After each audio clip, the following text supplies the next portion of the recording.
Mesdames et messieurs, bonjour. Aujourd'hui, je vais vous parler de communication, qui est le cinquième facteur sur lequel nous travaillons depuis que nous sommes dans le cycle d'optimisation du potentiel. Communiquer pour mieux optimiser son potentiel.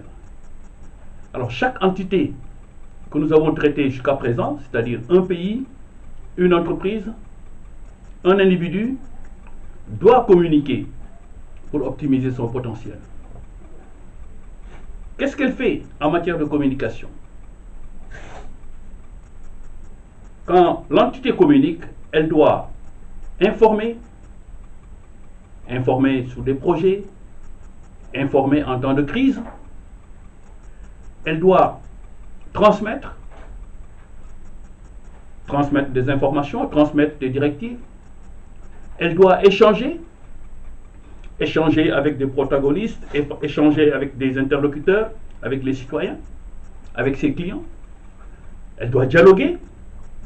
La communication n'est pas un monologue, il y a un dialogue, et on verra ça plus tard.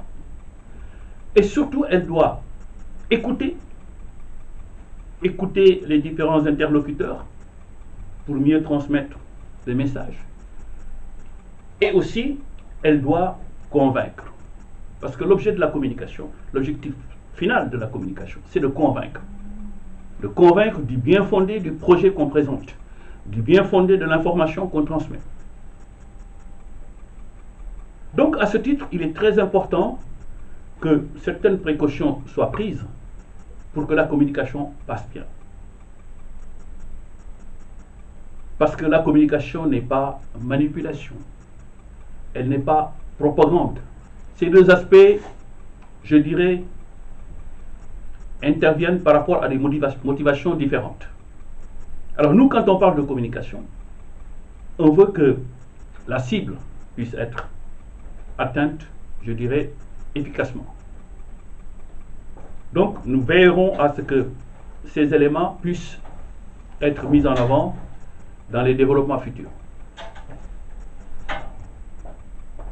Alors, nous étudierons successivement un schéma qui va nous permettre de bien comprendre le mécanisme de la communication.